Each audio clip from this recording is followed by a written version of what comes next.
রাজ্য মন্ত্রিসভার সম্প্রসারণ। রাজ্য মন্ত্রিসভার নতুন সদস্য হিসেবে শপথ গ্রহণ করলেন বিধায়ক কিশোর বর্মন। রাজভবনে কিশোর বর্মনকে শপথ বাক্য পাঠ করালেন রাজ্যপাল। উপস্থিত ছিলেন মুখ্যমন্ত্রী ডাক্তার মানিক সাহা সহ অন্যান্য মন্ত্রী বিধায়করা। সহসাই বন্টন করা হবে দপ্তর।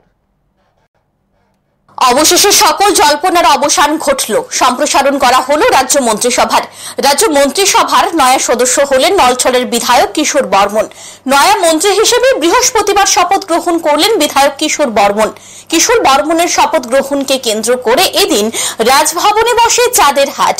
বিধায়ক কিশোর বর্মনকে মন্ত্রী হিসেবে শপথ বাক্য পাঠ করেন রাজ্যের রাজ্যপাল। আমি শ্রী কিশোর বর্মন ভগবানের নামে দৃঢ় বিশ্বাসের সহিত শপথ করিতেছি যে আইনত প্রতিষ্ঠিত ভারতীয় সংবিধানের প্রতি দৃঢ় বিশ্বাস ও আনুগত্য রক্ষা করিব। আমি ভারতের সার্বভৌমত্ব ও অখণ্ডতা রক্ষা করিব। আমি ত্রিপুরা রাজ্যের ক্যাবিনেট মন্ত্রী হিসাবে আমার কর্তব্য বিশ্বস্তভাবে ও বিবেক পরায়ণতার সহিত সম্পন্ন করিব।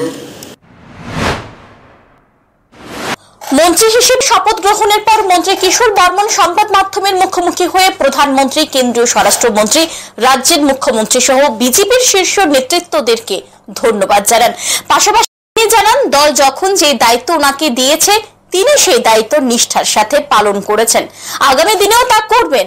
মন্ত্রী হওয়ার ফলে ওনার নতুন অধ্যায়ের সূচনা হয়েছে বলে জানান তিনি। নরেন্দ্র মোদীজিকে আমি ধন্যবাদ জ্ঞাপন করব। আমাদের স্বরাষ্ট্রমন্ত্রী আমাদের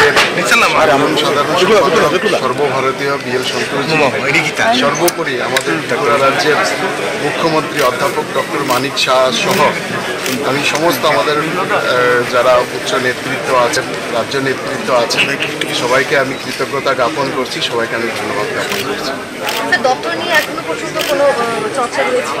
না, এসব বিষয় নিয়ে এখনো চর্চা হয়নি।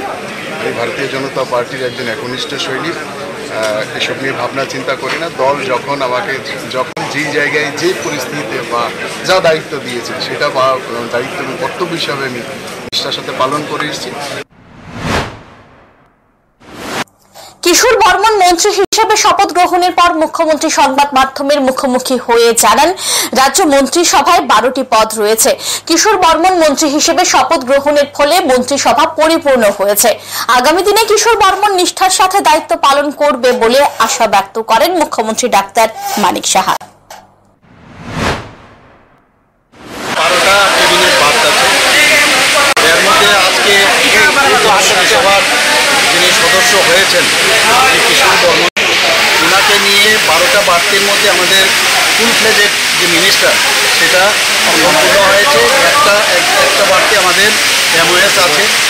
তো আমরা যেভাবে উনি আজকে যে শপথ নিয়েছেন, যে শপথে নেওয়ার পরে যা যা ওনাকে পাঠ করা হয়েছে, আশা করি সেগুলো মাথায় রেখে আগামী দিন আমাদের যেভাবে ত্রিপুরার সামনের দিকে এগিয়ে নিয়ে যাচ্ছি আমরা, মাননীয় প্রধানমন্ত্রীজি যেভাবে আমাদের মার্গদর্শন করান, নিশ্চয়ই উনিও এর মধ্যে ভাগিদার হবেন এবং ওনাকে আমি স্বাগত জানাই।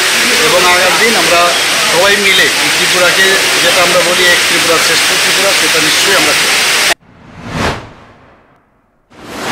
মন্ত্রী হিসেবে কিশোর বর্মনের শপথ গ্রহণ অনুষ্ঠানে মুখ্যমন্ত্রী ডাক্তার মানিক সাহা ছাড়াও উপস্থিত ছিলেন মন্ত্রিসভার অন্যান্য সদস্য ও সদস্যা, বিধায়ক, বিধায়িকা সহ প্রশাসনিক আধিকারিকরা। কিশোর বর্মন এদিন মন্ত্রী হিসেবে শপথ গ্রহণ করলেও দপ্তর এখনো বন্টন করা হয়নি। সহসাই দপ্তর বন্টন করা হবে বলে খবর। Bureau report, news today.